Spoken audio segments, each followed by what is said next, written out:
Estamos aqui no podcast da Missão Esperança, o Missão Esperança Cast. Que alegria hoje poder, junto com o pastor Felipe da Missão Esperança, receber aqui o pastor Urias, este homem casado com a missionária Marciene, que tem uma história gigante em missões. Que alegria, pastor Urias, poder recebê-lo aqui na nossa Missão Esperança, na nossa ADBlu. Obrigado, pastor Peter, pastor Felipe, um privilégio para mim estar participando desse podcast aqui da Missão Esperança. Pastor Urias, que tem uma vasta experiência e um dos lugares que soma muito no seu currículo, né, a passagem dele por quase 10 anos na Ilha de Páscoa, que é a ilha mais remota, mais isolada do mundo. Ele vai falar um pouco dessa experiência na Ilha de Páscoa e nós vamos encher ele de perguntas aqui hoje, né? Por favor. Essa ilha, que é uma ilha muito misteriosa, é a ilha mais isolada do mundo, é uma ilha vulcânica, é uma ilha que a geologia afirma que está afundando, né? Ano a ano ela afunda alguns centímetros. Então, realmente, ele foi missionário nesse lugar. Lá tem um povo também muito misterioso, que são os Rapanuis. Ele vai estar falando para nós um pouco dessa experiência, porque a gente tem aqui falado que o pastor Urias é o missionário das ilhas, né? Porque ele realmente recebeu um chamado de Deus para as ilhas, trabalhou na ilha Robinson Crusoe, no Pacífico, na Ilha de Páscoa, em algumas ilhas da Oceania, na Polinésia e também agora no Haiti e na República, que não deixa também de ser uma grande ilha, né, pastor? É uma ilha. Pastor Felipe, que bom estar aqui também para poder bater esse papo, conversar. Fala para nós aí da expectativa dessa conversa. Paz do Senhor, pastor Peter, paz do Senhor, pastor Urias, paz do Senhor a todos aí, telespectadores. Grato a Deus por este momento, que honra, que prazer recebê-lo aqui, pastor. E estamos ansiosos para ter essa experiência, esse bate-papo.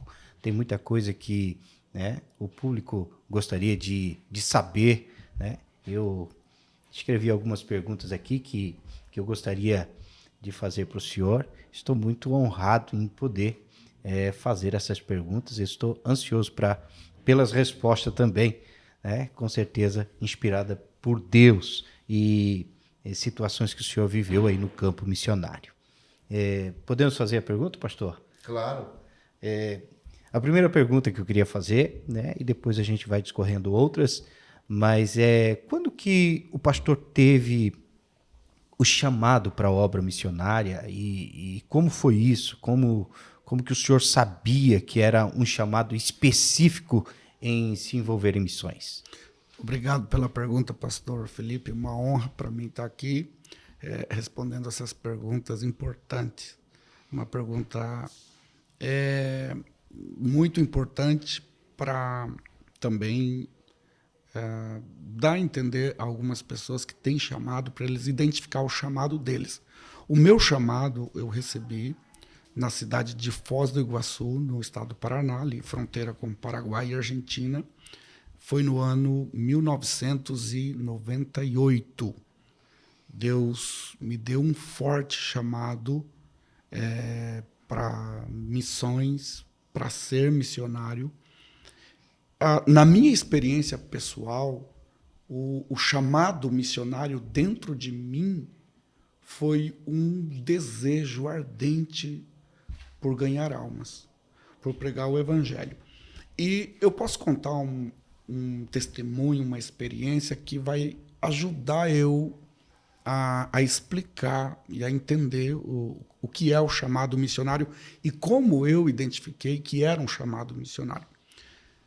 Eu fui chamado por um pastor amigo no interior do meu estado, o estado do Paraná. Eu fui chamado na igreja dele para explicar o que é chamado missionário.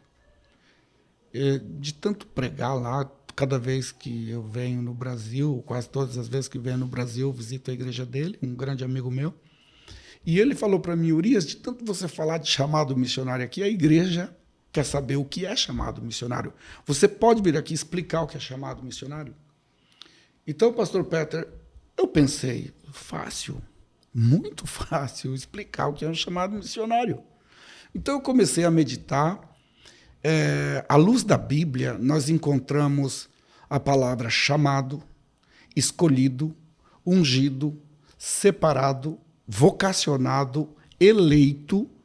São palavras bíblicas, mas o que eu precisava era uma definição, e a mais simples possível para mim poder entender, para aquela igreja do interior, uma igreja linda, porém simples.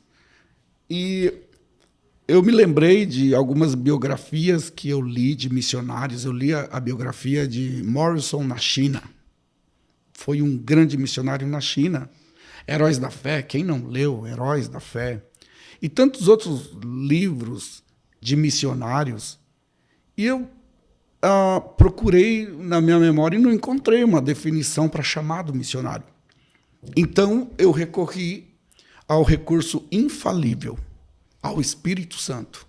Eu orei a Deus e eu disse: Espírito Santo, por favor, me ajuda eu a entender com claridade, com profundidade, o que é o chamado missionário, para me explicar para a sua igreja. E em oração, o Espírito Santo falou assim para mim: olhe para dentro de você, você tem um chamado missionário. E nós chamamos isso de visão introspectiva, né? Então, eu, em oração, comecei a procurar dentro de mim o chamado missionário, e eu encontrei um desejo grande, profundo, forte, por ganhar almas. Então, eu fui lá na igreja e testemunhei para a igreja. Eu disse: irmãos, o chamado missionário, quem tem um chamado missionário, ele tem um desejo no coração dele, um desejo que pulsa, um desejo que impulsiona, um desejo que nos faz ir, que nos faz levantar, que nos faz renunciar, que nos faz ir. É um desejo, eu não diria que incontrolável, porque o nosso espírito está sujeito à nossa vontade, a nossa alma está sujeita à nossa vontade, mas é um desejo muito grande em ver outras pessoas sendo salvas. Eu posso indicar para vocês isso na vida da mulher samaritana, quando Jesus revelou aquela fonte de água viva para ela e descedentou a sede dela. Ela não quis ficar com aquilo só para ela. Ela foi na cidade de Samaria e anunciou para toda a cidade que ela tinha encontrado a fonte de água viva. Era um desejo dela de que as pessoas tomasse da água que ela tomou. Então, o missionário, ele tem um chamado dentro dele que eu identifico e defino como um desejo muito grande, um desejo profundo, um desejo forte para ganhar almas. E foi assim que eu identifiquei o chamado.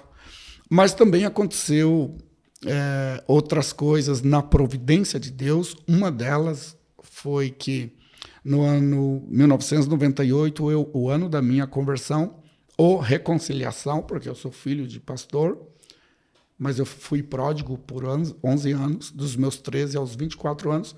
Aí, quando Jesus estendeu sua graça, sua misericórdia outra vez para mim, que eu recebi o chamado, eu fui convidado para vir participar de um congresso de missões em Camboriú, Congresso dos Gideões Missionários da Última Hora. E ali eu fui encharcado por missões, eu fui cheio do Espírito Santo. Mais uma vez eu voltei para Foz do Iguaçu apaixonado por missões, e aí eu descobri que o meu chamado era um chamado missionário. E até hoje, eu amo ser missionário. Eu sou pastor. Hoje, eu não me considero itinerante, se bem que eu gosto muito do ministério itinerante. Quero que Deus abençoe os itinerantes, mas eu não me considero um itinerante, se bem que, na prática, hoje eu tenho uma agenda de itinerante. Mas eu me considero missionário. É que, pastor Urias, o seu chamado na itinerância, ela difere, né, dos demais itinerantes, né, porque o seu chamado e a sua itinerância é voltada totalmente para missões. Exatamente. Para missões, em todos os sentidos e aspectos, né? Você é um pregador e um missionário itinerante, e tudo que você faz, vive e vivencia ministrando é voltado para missões. É verdade, pastor. Inclusive, as conexões que você faz nessas pregações, todas são voltadas para o benefício da obra missionária, né? Então é diferente, realmente é diferente o que Deus tem feito na sua vida, né? Eu considero que é muito importante o obreiro, o missionário, ele viver experiências em diferentes lugares no ministério. Eu pastoreei igreja. De 2000 a 2015, eu pastoreei igreja. De 2016 até o presente momento, 2023 agora, eu estou, na prática, sendo um itinerante. Mas, no meu coração, eu estou fazendo a obra missionária. E, claro, a itinerância também trouxe muito benefício para a obra missionária. Eu posso contar aqui que, visitando igreja nos Estados Unidos, nós levantamos recursos para construir uma escola no Haiti. Então, o foco é obra missionária.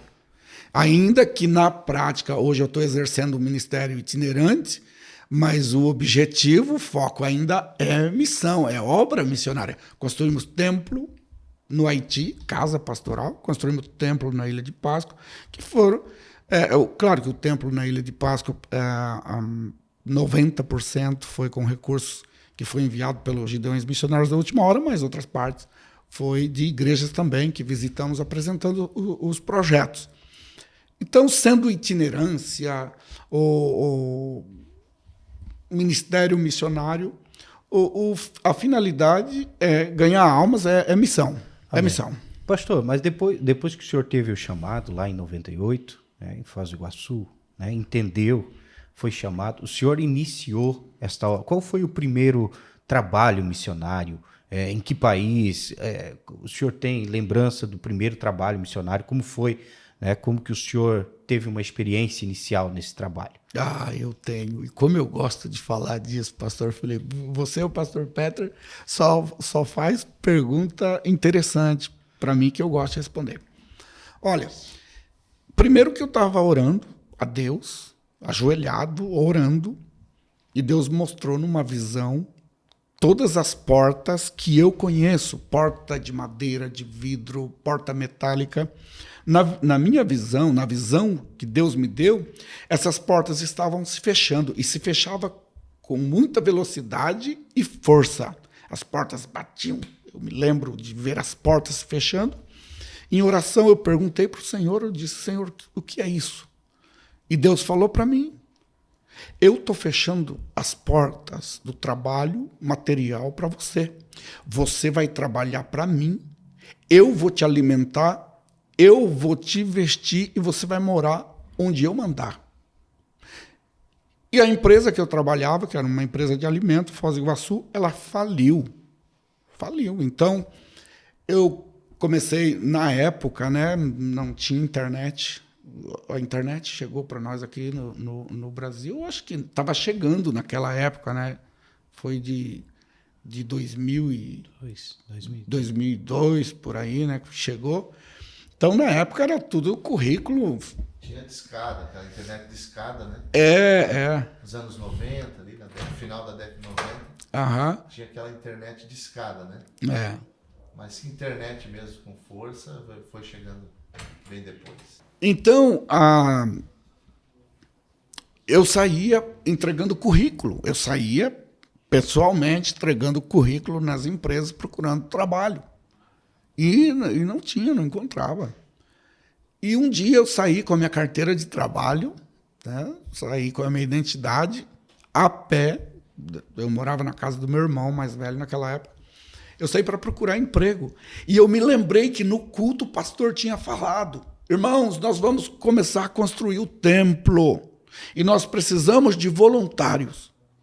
Era segunda-feira pela manhã, eu lembrei que o pastor deu o aviso no domingo à noite. Eu pensei, vou passar lá para ver o que está acontecendo, o mutirão.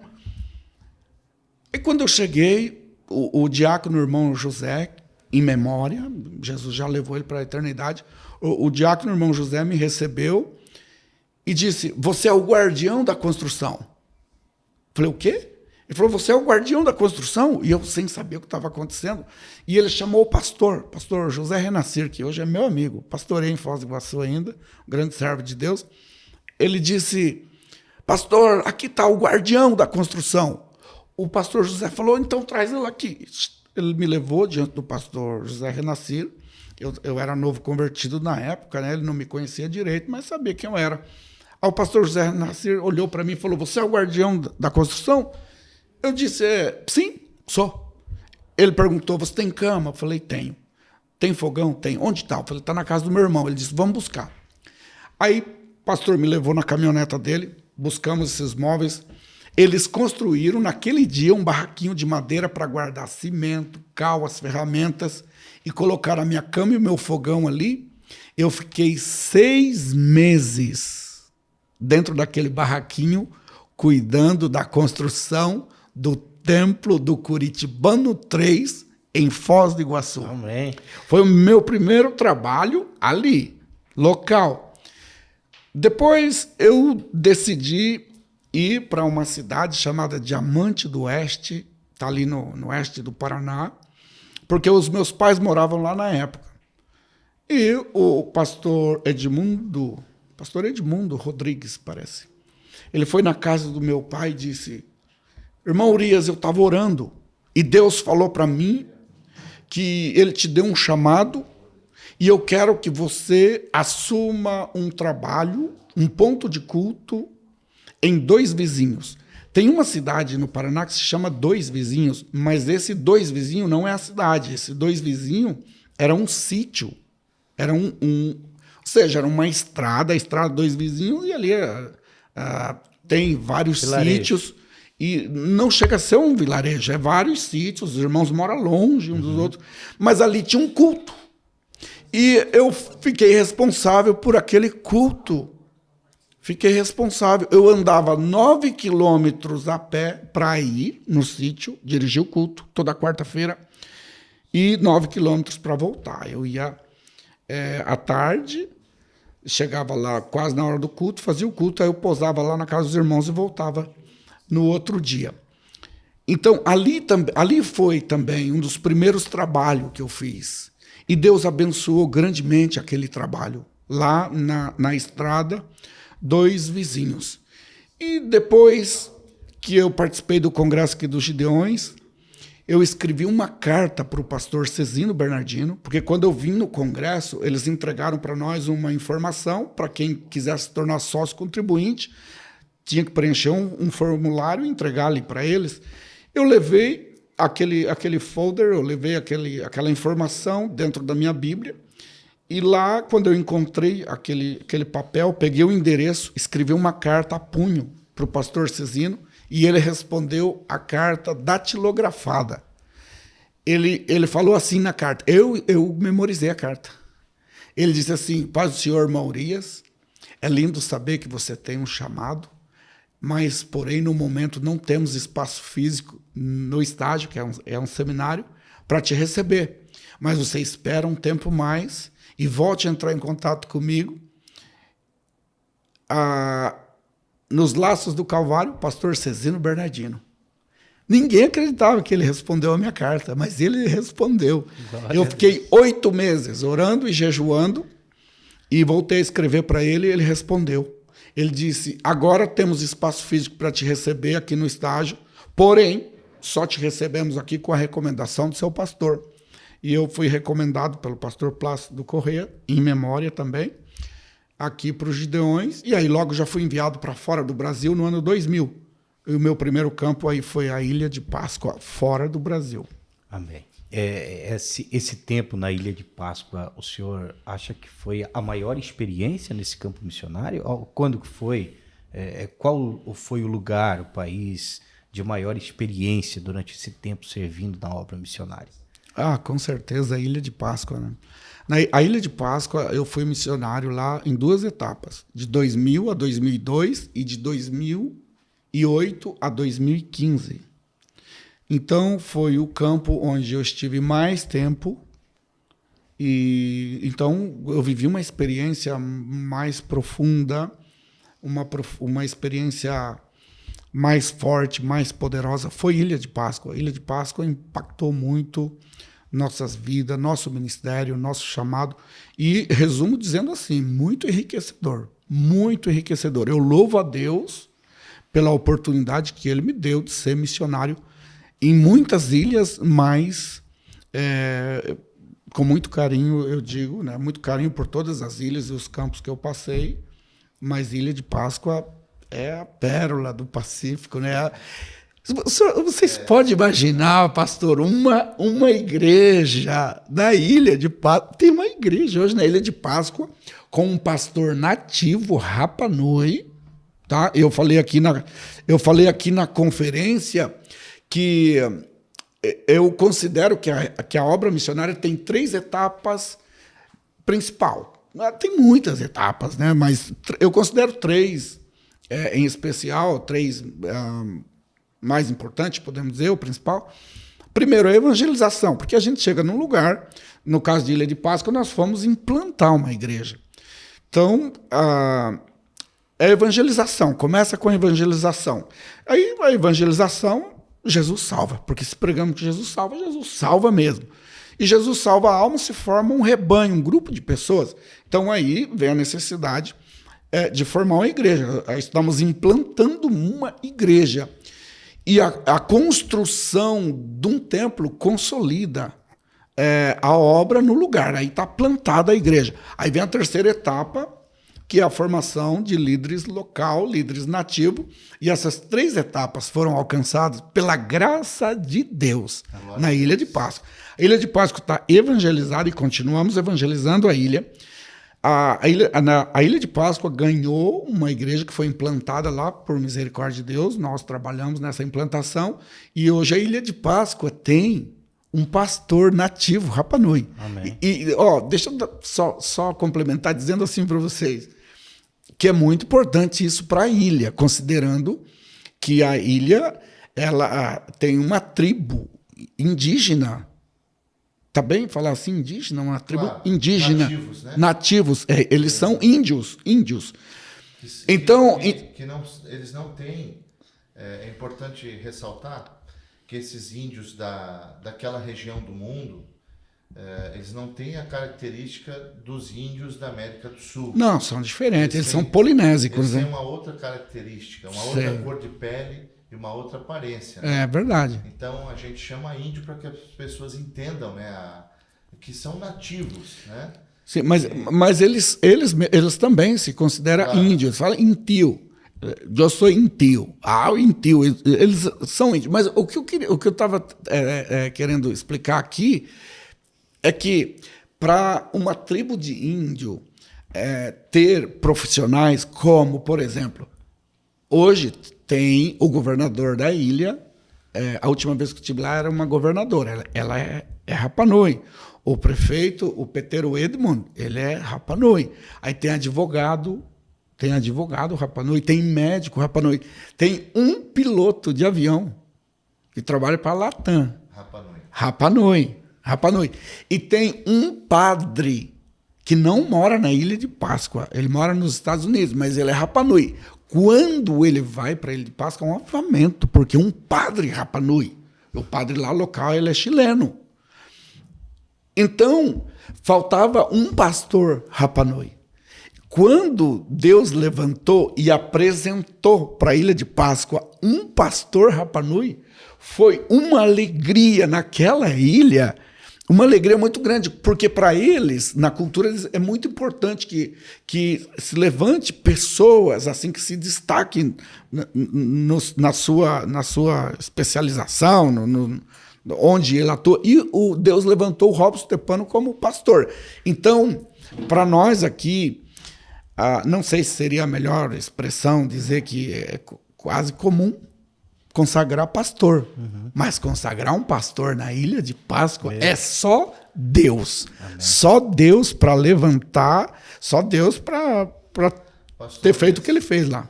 Vamos falar um pouquinho da ilha? Por favor. É um dos pontos altos da conversa, né? É um dos pontos altos não tenho dúvida disso, que é um dos pontos altos da conversa. A Ilha de Páscoa, ela está, o pessoal se situar, ela está no sul do Pacífico, né? Ela está naquela região onde eu considero que é a maior abertura do mar do mundo, né? Eu digo assim, abertura no sentido de distância, né? Entre a América do Sul e a Austrália, vamos dizer assim, a Oceania, a Nova Zelândia, há uma abertura de mar gigantesca.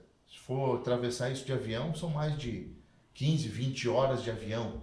Então, no meio dessa grandiosidade de águas, né, ali tem uma ilha, a Ilha de Páscoa. Um pedacinho de terra. De navio, da costa chilena até lá são quantos dias? 11 dias. 11? Com mar favorável. 11 dias. Com mar favorável. 11 dias, para nós termos uma ideia, 11 dias, né? O avião leva quase 7 horas, 6 horas e meia para chegar até na ilha, né? É considerado, inclusive, um voo internacional de Santiago do Chile à Ilha de Páscoa. Outra informação interessante. Ela é administrada politicamente pelo Chile, mas ela não está no continente das Américas, né? Não, ela é parte da Polinésia Francesa. Que é a Oceania. Que é a Oceania. O Chile tem a soberania sobre a ilha. Politicamente, a ilha pertence ao Chile, mas geograficamente ela está no Triângulo Polinésico, que é Havaí, Ilha de Páscoa e Tahiti, onde estivemos também. Mas nem o povo Rapa Nui se considera chileno. Inclusive, eu falo que os Rapa Nuis e os chilenos são como os judeus samaritanos, eles não se gostam. Os anjos deles não se beijam, diz a minha mãe. Mas a ilha, sim, ela geograficamente ela está no sul do Pacífico, ela é Oceania. Geopoliticamente, ela pertence ao continente da Oceania, né? Uhum. Pastor Elias, eu tive a oportunidade de estar na ilha e dentro de uma imensidão de água, né, que é o Oceano Pacífico, aquele pontinho de terra, é uma ilha vulcânica, né? Ela é rodeada de vulcões. Como esse povo chegou lá há quase 2.000 anos atrás? Porque é um mistério. Outra pergunta interessantíssima, pastor Peter. Obrigado por me lembrar disso. Olha, a história diz que tinha uma ilha na Polinésia Francesa, tá? E a história verídica, isso não é mito, não. É história mesmo verídica. Tinha uma ilha, não tem mais, tinha uma ilha lá na Polinésia Francesa. Né? Hoje, a Polinésia Francesa tem 80 ilhas, 120 mil habitantes, e nós visitamos o Tahiti e outras ilhas ali, porque são 5 arquipélagos. Mas tinha uma ilha lá que se chamava Riva. A Ilha Riva, ela era uma ilha baixa. A Ilha de Páscoa, hoje, o ponto mais alto dela é 510 metros de altura. Já é uma ilha alta, né? Juan Fernandes tem quase 2.000 metros a ponta da montanha mais alta. Mas a Ilha Riva era uma ilha, podemos dizer, quase plana, baixa.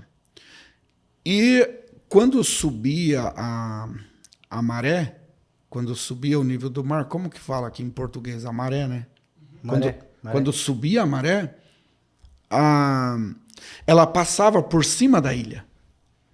E as ondas levavam pessoas, levavam animais, levavam objetos deles.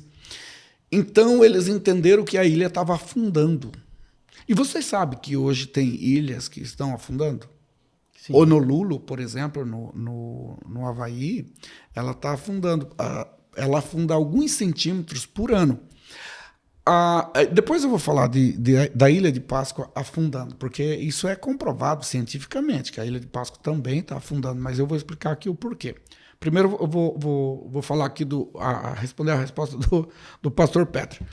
Então, o rei Rotmatua, que era o rei da tribo Rapa Nui, lá na Ilha Riva, o rei Rotmatua mandou 7 emissários saírem navegando pelo mar, né, à mercê das correntes marinhas, do vento, guiado pelas estrelas, sol, lua, porque eles eram bons navegadores naquele tempo, tá? Estamos falando de aí 1300 depois de Cristo. Então, um vidente, aí a história fala isso também, que um vidente da tribo, porque eles têm a parte religiosa deles também, que eles cultivam até hoje. Eles têm a parte mística, né? A parte mística, eles têm o deus deles, o deus deles chama Makmak, tem os espíritos deles, os Aku-Aku, e eles têm bastante crença. Ok. Então, Rotumatua mandou 7 emissários navegar pelo oceano, e o vidente falou para eles: vocês vão navegar tanto tempo e vocês vão encontrar um Rapa Nui. No dialeto Rapa Nui, Rapa é terra, ou Rapa em português, né? Rapa é terra, Nui é grande.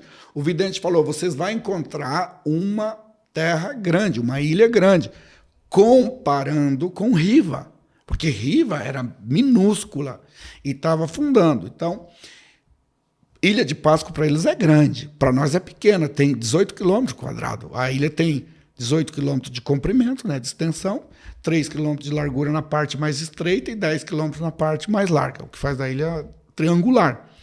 Para eles era um Rapa Nui, uma terra grande. Então, os emissários, os exploradores, encontraram a ilha e voltaram para Riva, né, que eles navegavam naquele tempo, o pastor Peter, em embarcação feita de totora, no dialeto Rapa Nui, que é uma planta, uma planta resistente à água, e essa planta é uma planta aquática mesmo. E eles fizeram o trajeto de ida e de volta. Eu viajei da Ilha de Páscoa para o Tahiti, onde estava a Riva. Não existe mais, mas o Tahiti está lá. São 5 horas de voo, 5 horas. Então, nós consideramos aí mais de 4.000 quilômetros eles navegaram. Entre 4.000 a 5.000 quilômetros eles navegaram naquelas condições. E eles fizeram o trajeto de ida, de volta, falaram para o rei Rotumatua: encontramos o Rapa Nui. O rei Rotumatua se programou com a tribo e foram para a Ilha de Páscoa e colonizaram a Ilha de Páscoa. Então, eles chegaram na Ilha de Páscoa com pessoas, homem, mulher, criança, jovem, e eles levaram, na época eles tinham galinha, eles levaram, hoje tem muitas galinhas na Ilha de Páscoa, que eles consideram que ainda que é daquele tempo. Eles levaram banana, que eles consomem bastante banana, tanto verde quanto madura. Eles levaram batata doce, que era a fonte de alimento deles, e eles cultivavam também. Então aí eles colonizaram a ilha, mas foi basicamente nessas condições, e por essa razão que eu falei, que estava fundando a Ilha Riva, que eles chegaram à Ilha de Páscoa. Agora, vou só complementar, falar da Ilha de Páscoa, que a Ilha de Páscoa ela está em cima das placas tectônicas que ligam o Chile ao Japão. Observe que quando tem terremoto no Chile, logo tem terremoto no Japão. Ou quando tem terremoto no Japão, logo tem terremoto no Chile. Porque o Chile e o Japão eles estão ligados pelas placas tectônicas. E a Ilha de Páscoa está em cima das placas. E essas placas tectônicas, elas estão entrando debaixo do continente chileno. Elas vão entrando. Então, cada movimento que ela faz para entrar, ela causa terremoto, tremores no Chile. Tá? E o que está acontecendo? Elas estão entrando debaixo do continente chileno e está levando a Ilha de Páscoa para mais próximo do continente. Então, a Ilha de Páscoa, hoje ela tem aproximadamente 70 vulcões, são 3 principais, que são os pilares da Ilha de Páscoa: o vulcão Ranocal, o vulcão Terevaca e outro vulcão que eu não me lembro o nome agora. Mas esses vulcões eles estão inativos. Por quê? Porque as placas tectônicas tiraram eles do lugar que fazia com que havia erupção nos vulcões. É por isso que os vulcões estão dormindo hoje, não tem nenhum ativo, porque eles saíram do lugar por onde vazava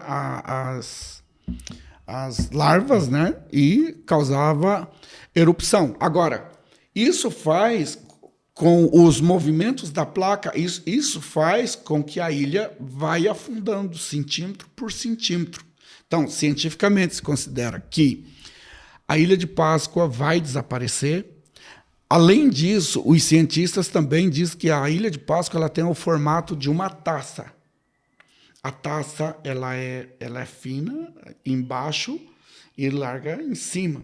Então, se considera que a Ilha de Páscoa ela pode quebrar. No caso de ondas muito fortes, em fevereiro de 2010, 27 de fevereiro de 2010, aconteceu aquele grande terremoto no Chile, que disseram que foi 7,9 na escala Richter, o grau de terremoto, que causou ondas grandes na Ilha Juan Fernández, onde nós fomos missionários e morreu muitas pessoas, destruiu muitas coisas. O temor é que aquelas ondas chegassem na Ilha de Páscoa, porque se chegasse na Ilha de Páscoa com a intensidade, com a força que chegou em Juan Fernández, ela poderia ser quebrada, porque ela é uma taça. Embaixo, ela é estreita, em cima, ela é larga. Grande. Interessante. É uma aula, né? É uma aula de geologia, geografia e história, antropologia. Morando lá, né, pastor? Morando todos esses anos, nós recebemos informações, né? Sem falar dos Moais, que... Os Moais é outro mistério. Já se sabe como que foi construído os Moais, né? Primeiramente, falar que os Moais são grandes estátuas de pedra, né? Estátuas a maior mede 22 metros, mas tem estátua de 15 metros, 10 metros, tem a partir de 2 metros até 22 metros. Claro que hoje eles fazem as réplicas de 5 centímetros, 10, 20, do tamanho que você quiser. Mas as estátuas original, que chamamos de Moais, que é o dialeto Rapa Nui, e significa estátua mesmo, a menor é 2 metros e a maior 22 metros. Foram talhadas por eles mesmos, né? Com uma pedra mais dura, que essas pedras elas estão na beira do mar, são as pedras mais duras. Eles cortavam uma pedra mais mole, que eles chamam de honey, lá na Ilha de Páscoa. Essa é um vulcão, tá? Se formou aquela cratera, vocês sabem como que é. Então, de um lado da parede daquela cratera, pelo lado de fora, aquilo era uma parede de pedra. Então, eles foram cortando ali aquelas estátuas com pedras assim de mão, né? Pedras de mão. Eu acho que aqui no Brasil que nós temos assim parecido, que podemos comparar, um formão, mas era pedra. Eles talharam os Moais com uma pedra mais dura, naquela pedra mais mole, e eles deram uma forma para aqueles Moais. Os Rapa Nuis, eles têm traços assim de índios, né? E se você olhar para os Rapa Nuis e para os Moais, eles são parecidos. A forma do rosto, do nariz, do queixo, eles são parecidos mesmo.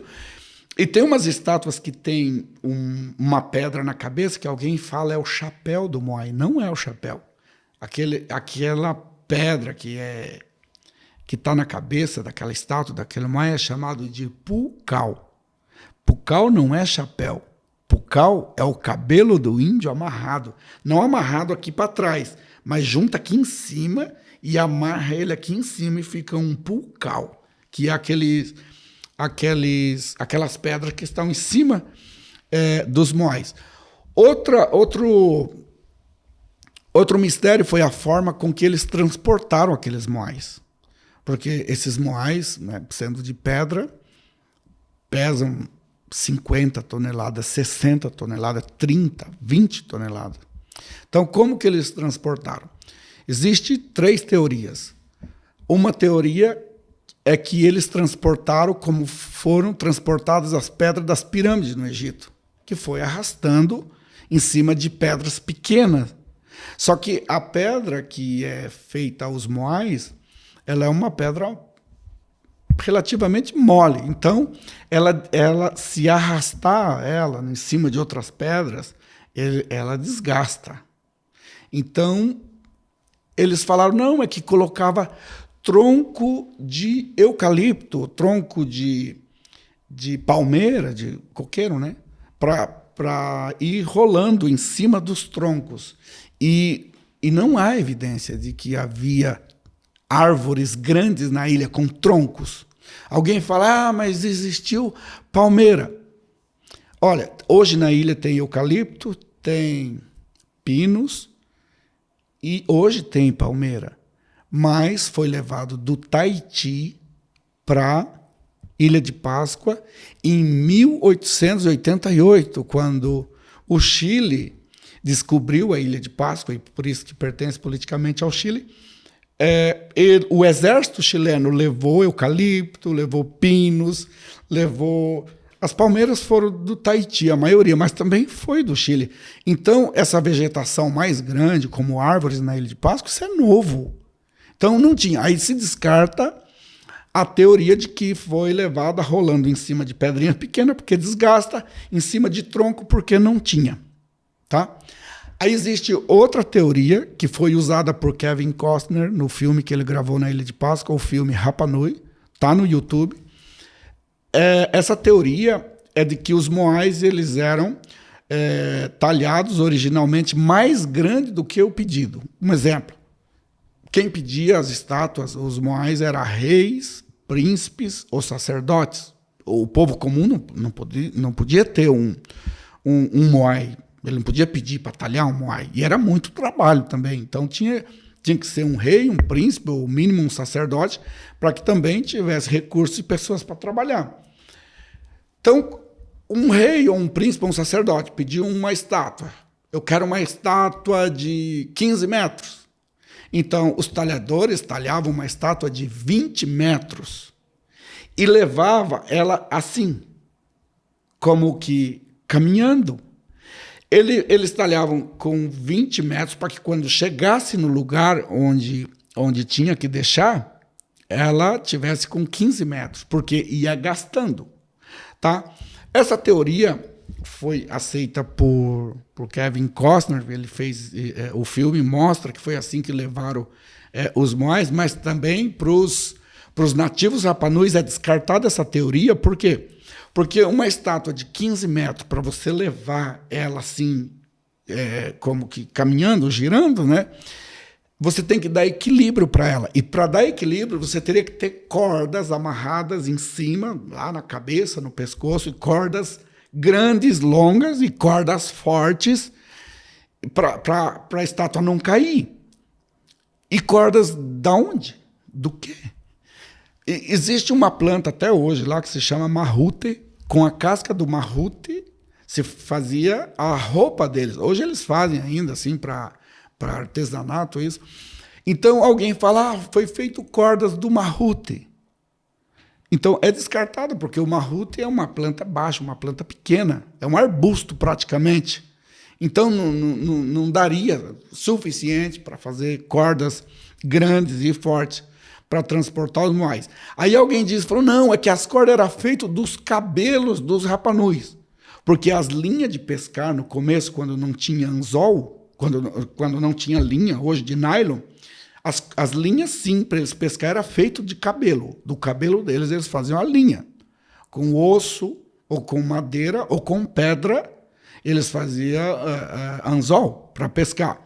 Mas fazer corda de cabelo, precisaria muito cabelo, então é descartado também. Agora, a terceira teoria, que é a mais aceita pelo povo Rapanui, e por favor, que alguém que vai nos ouvir não se escandalize que eu vou dizer, até alguns crentes acreditam que Os sacerdotes do tempo deles tinham mana. Mana é poder. Eles, com esse mana, eles diziam para os Moais: Moai, levanta e anda. E o Moai levantava e andava. Eu não acredito nisso. Eu não acredito mesmo. Até eu conversando com um irmão em Cristo, ele falou: pastor, mas Deus deu poder para Noé construir uma arca.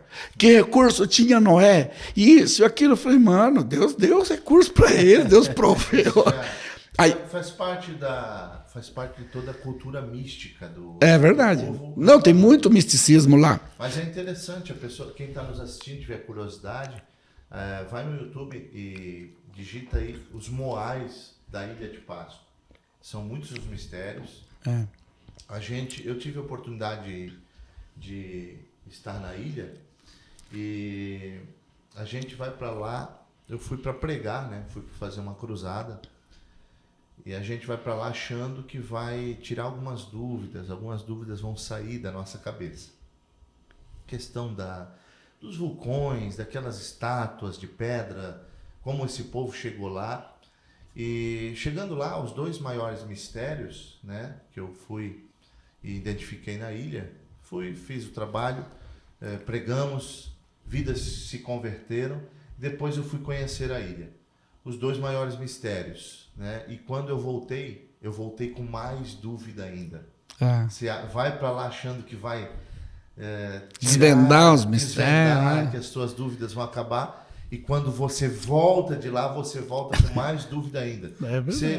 Daí você tem noção da distância que ela está e você vê o tamanho daqueles Moais. Então, as maiores dúvidas que eu voltei: como esse povo chegou lá e como eles fizeram e transportaram essas pedras, esses Moais. Mas, pastor Urias, é uma alegria imensa, o senhor não sabe como eu estou feliz de nós estarmos aqui nesse podcast, embora já estamos chegando no fim, né? Estamos na reta final do nosso podcast, mas o Felipe tem mais uma pergunta, uma última pergunta para o senhor. Por favor. Aí, porque a conversa aqui flui, né? Muito interessante, muito legal, mistura a sua chamada com um pouco de história e curiosidades daquele lugar tão interessante, tão místico, né? Tão cheio de lendas, tradições e circunstâncias que rodeiam a história da Ilha de Páscoa.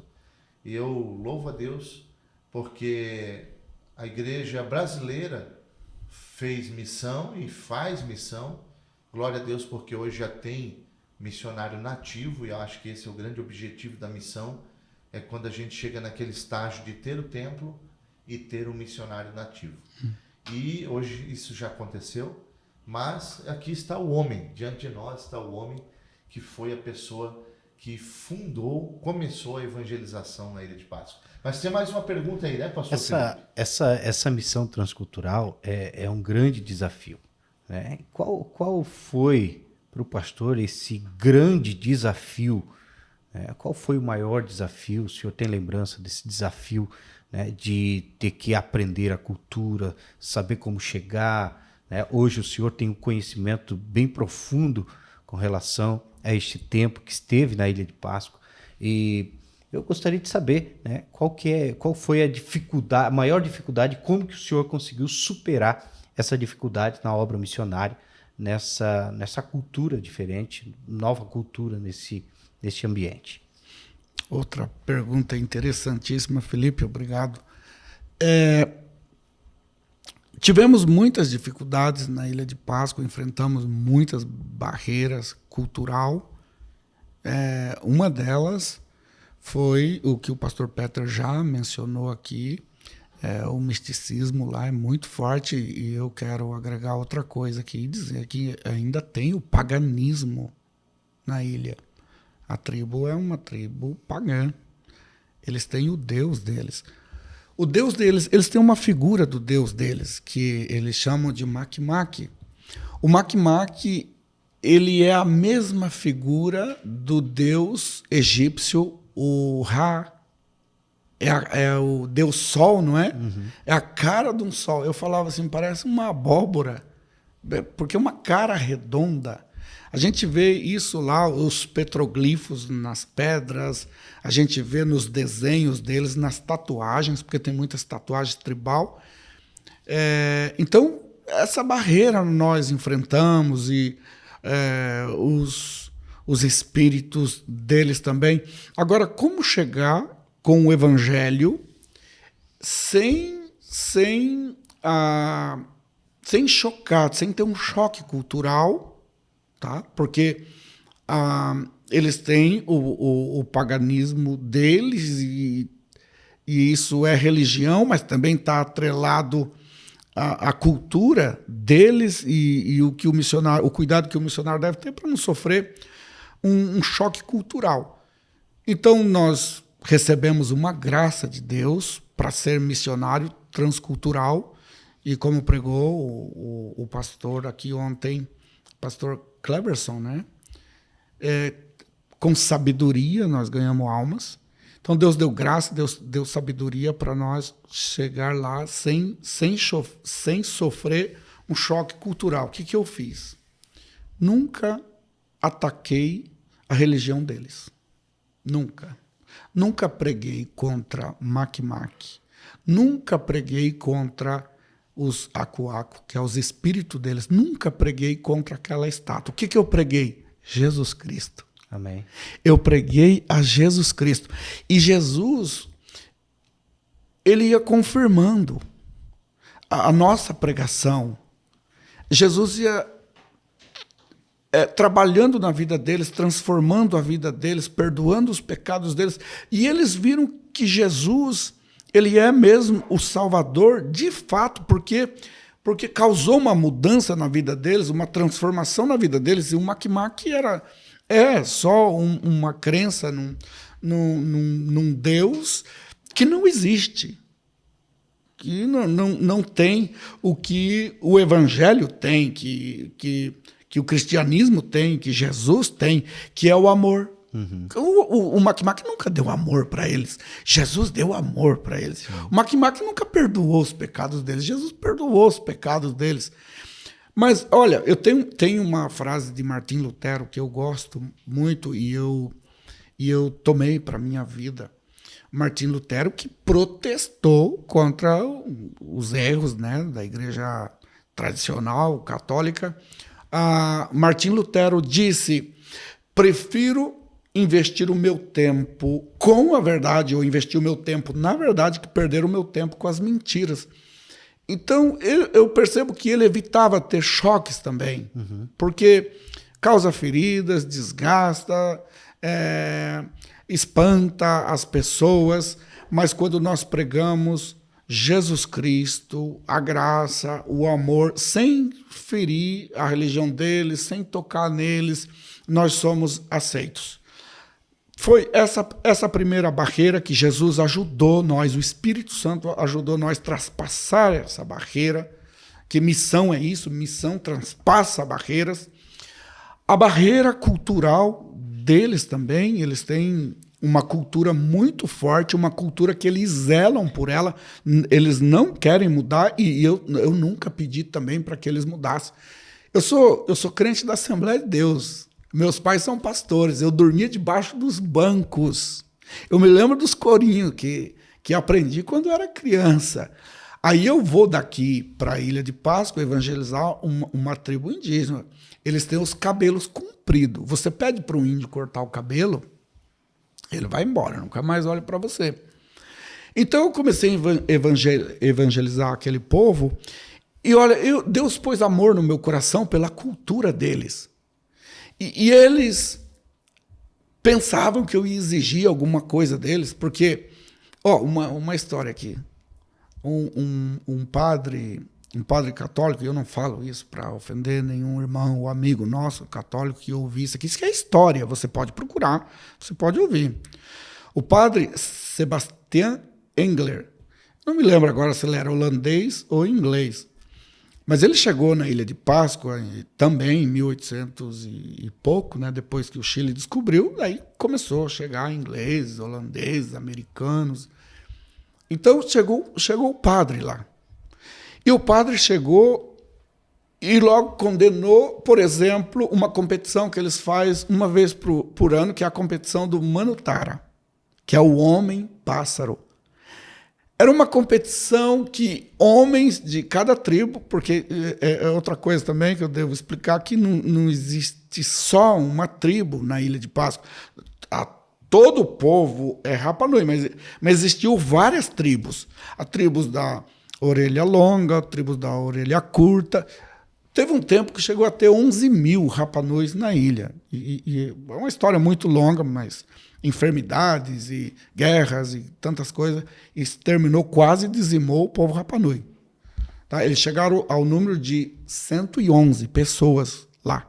Hoje tem aproximadamente 6 mil. Mas quando o padre Sebastião Engler chegou lá, tinha a competição do Manutara, que um representante de cada tribo tinha que nadar do vulcão Oranocal até os moto, uns slots que tem lá, o Moto Iti e o Moto Nui. Moto é slot, uma ilha pequenininha, né? Moto Iti, que é uma ilha pequena, e Moto Nui, que é uma ilha grande. O competidor tinha que descer uns 400 metros pela cratera do vulcão para o lado de fora, descer no mar, o mar que tem tubarão. Eu mergulhei lá 15 anos, eu sei, tem muito tubarão. Ele tinha que nadar aproximadamente 2 quilômetros até o Motunui e pegar lá o ovo de umas gaivotas que, numa época do ano, vai se reproduzir lá. Ele tinha que pegar aquele ovo e eles amarravam numa palha aqui na cabeça e voltava nadando, tinha que subir aquela parede. O homem-pássaro. E o que chegasse com o ovo inteiro, isso está no filme do Kevin Costner também, mas é real, isso acontecia. O que chegasse com aquele ovo da gaivota inteiro, ele ganhava a princesa, ele se casava, o prêmio dele principal era a princesa, e naquele ano a tribo dele ia governar as demais tribos da ilha. Sebastião Engler chegou lá e falou: isso é do diabo, tem que parar. Matou a competição. Olha só, o povo Rapa Nui hoje fala o dialeto Rapa Nui, mas eles tinham o Orongo. O Orongo é a linguagem mais antiga deles. Nós temos manuscrito em pedra, madeira do Orongo, hoje na Ilha de Páscoa, está no museu, que não sei se ironicamente ou o que, mas chama Sebastião Engler, o museu. Está lá, o Orongo. Ele proibiu ensinar Orongo. Morreu, matou o dialeto Orongo. Hoje eles têm o Rapa Nui, que também está se perdendo, porque a ilha também fala espanhol. Quando nós chegamos lá, nós chegamos tomando todo o cuidado para não ferir a cultura deles. Olha, os nossos músicos, os Rapa Nuis gostam muito de música, eles são artistas. Eles compõem hinos, tem hinos muito lindos em Rapa Nui. Hinos, música. Então, temos músicos na igreja com o cabelo muito comprido. Eu não sei como seria se chegasse aqui no Brasil um índio com o cabelo pela cintura, cheio do Espírito Santo, falando em línguas e cantando.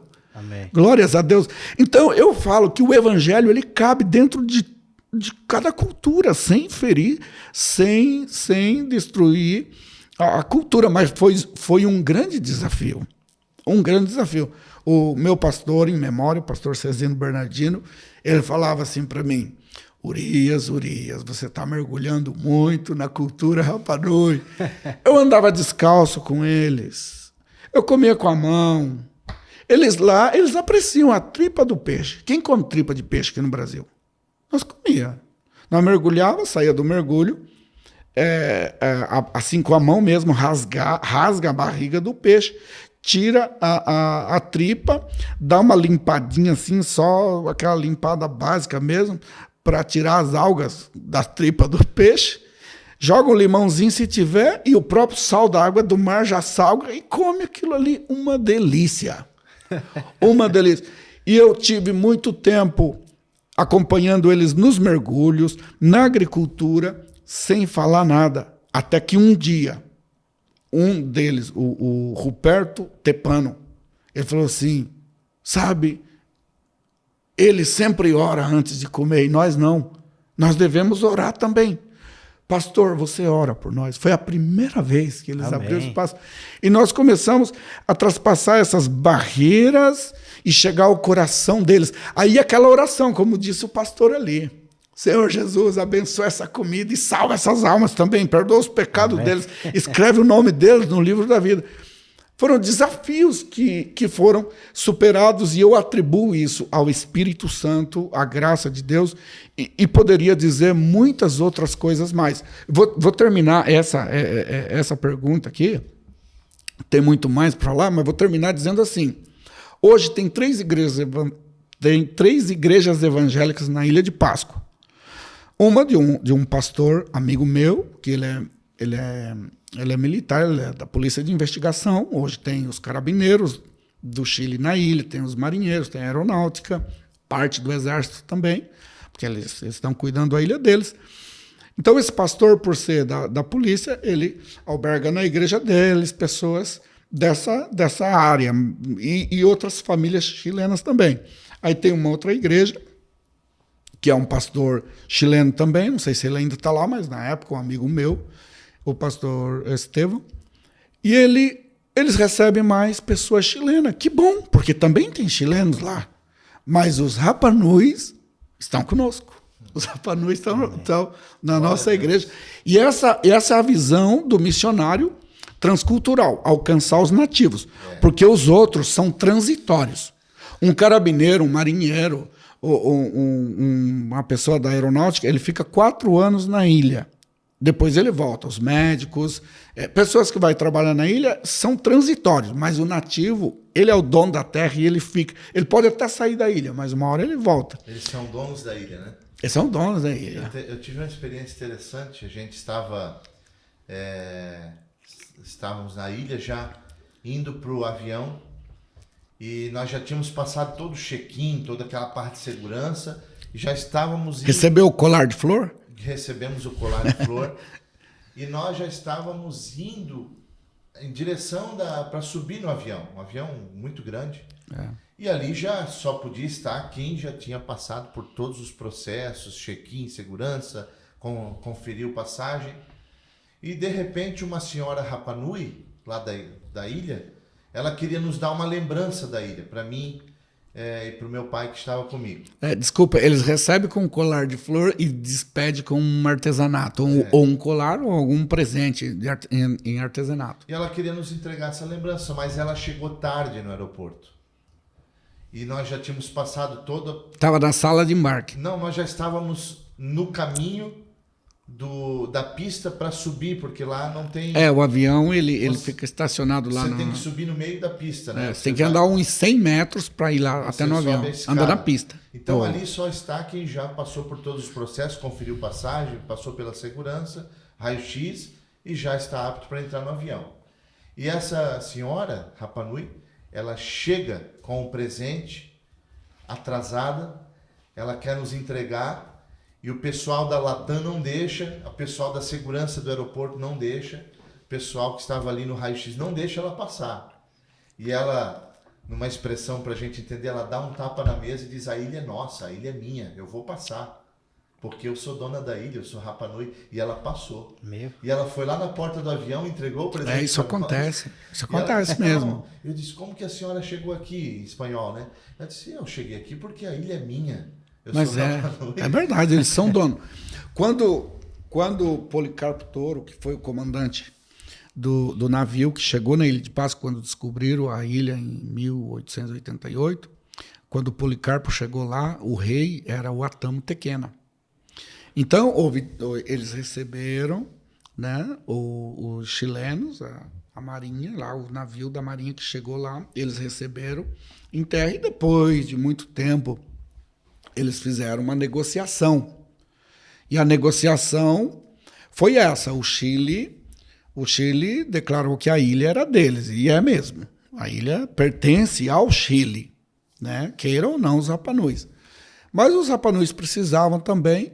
Então, Atamo Tequena, que era o rei da época, fez um acordo com o governo chileno.